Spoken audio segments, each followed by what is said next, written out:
Hey guys, MUR-LOCK 68 here. Hope everybody's doing well today. What I have today is aluminum body padlock, the SEPOX. Nice looking padlock. Looks to be a 6-pinner ball bearing made out of aluminum. And you know, you see many locks that look like this. You've got the American at 39 millimeters. This one's also 39. This one that I did recently, Chinese safety lockout from hell. Yeah, these are actually 37. This one's 39, and they all have 6 millimeter shackles. So fairly comparable in that department. I love the color. I feel that the spring is unusually strong on this thing, so I've not picked one. It's my first, so let's have a look at it and see what we can do, if anything. Just go top of the keyway and give it a shot. Here we go. The SEPOX aluminum body padlock. I believe it is a 6-pinner.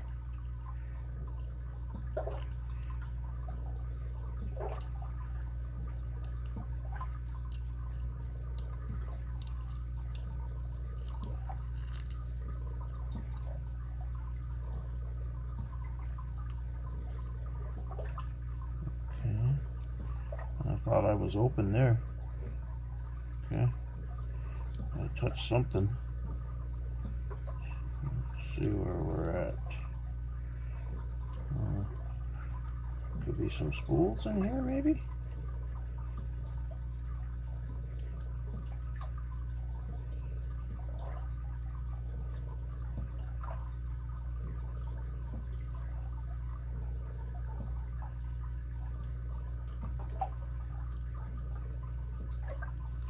Go back up to the top.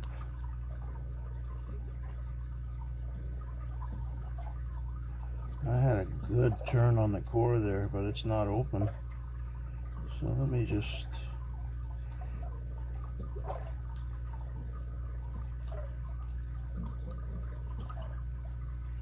okay, pin number 3, binding.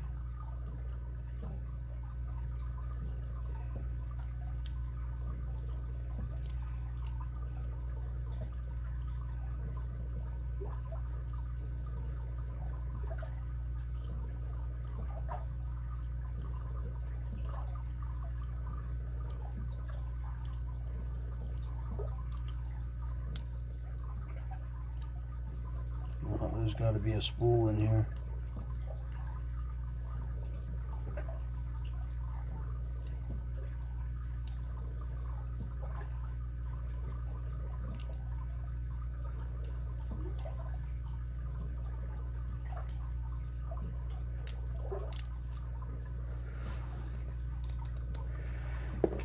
We're still locked. Trying to check pin 1 here.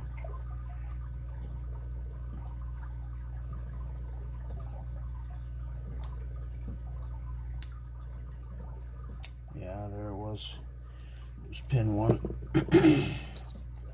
Okay, well, let's have a look. See what lurks beneath or inside. Hopefully it's gettable. These days, when you see the screw, doesn't mean anything. Just makes you wonder why it's there after you go inside and you find a disaster, as was the case on Lotto Lock Tuesday. I didn't call this one a Lotto Lock because I haven't seen one of these before, so, but you know, they all look the same. And sure enough, god damn it, This thing is not guttable. Okay, so we run into that same crap. So I'm going to show you that.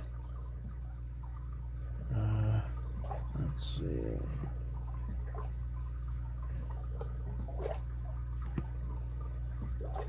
That's the inside of the lock. And we run into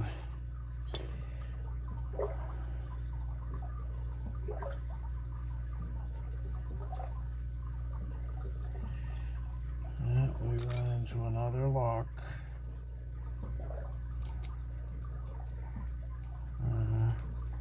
That's interesting because now the key, okay. Yeah, you run into another lock that is not guttable. I'm getting sick of this shit. You can't go left, so I'm wondering if it's fishbone all over again. So what I'm gonna do, I'm not gonna keep this running, not after last week's experience. Yeah, same old. There may be, I see 6, it may be 5 in one, it may be 5 in the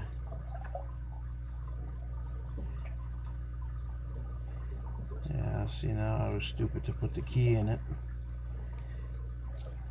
Now I'm in a position where I'm gonna have to shim it.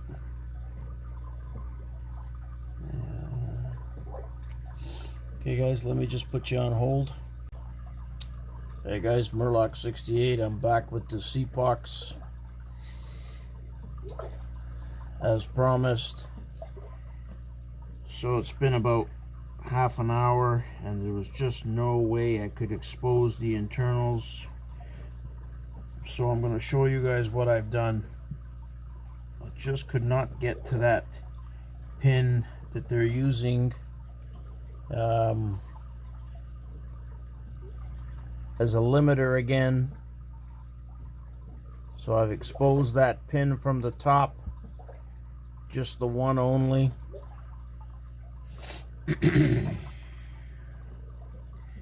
Which allowed me to get the shim in. I can't tell you, I tried every which way possible and I could not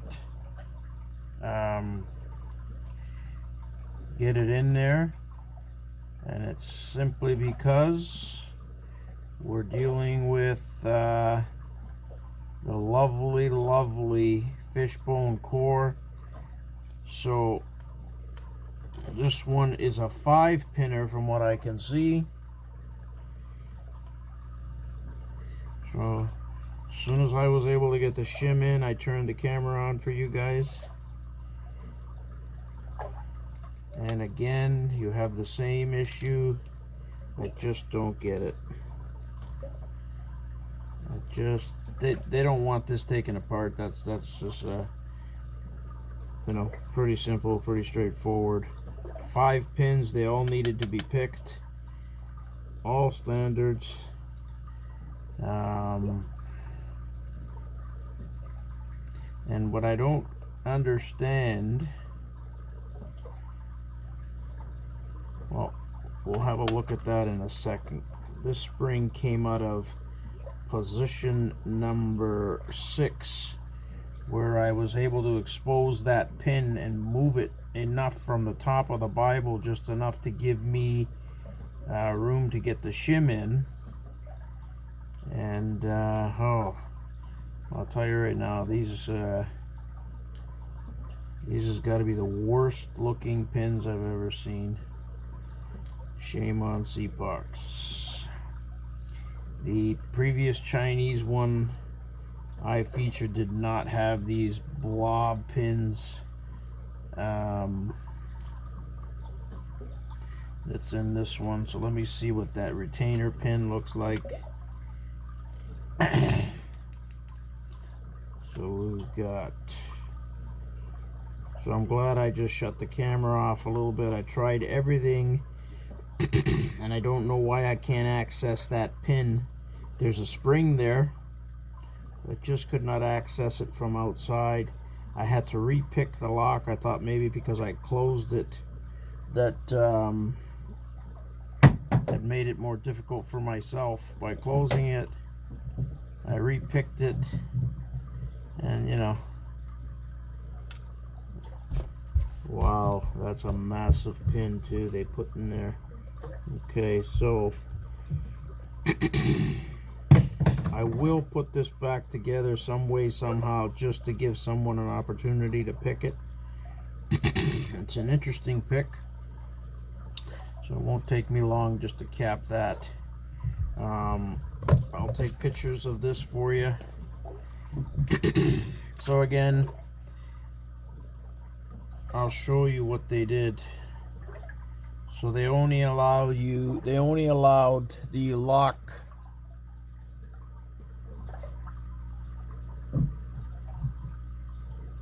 to rotate to the right only, and of course that's the fishbone side that creates the big issue. So clearly they don't want it gutted, because if you turn it the other way, as I explained in the previous lock, you got the flat side there, so that didn't work. So all I did was expose pin 6, which was the limiter / core retainer, and I moved it up enough just to get the shim in. And this one's brass, lovely brass toned fishbone core, just beautiful. That's what I always wanted. Fucking crap, pure crap. So anyway, let me just show you those pins, and we can put an end to this saga. Those are the worst looking pins I've ever seen. The previous one I did, the No Name Chinese, had nice pins all the way through. It was a pain in the ass, but they had great pins inside. They were machined very well.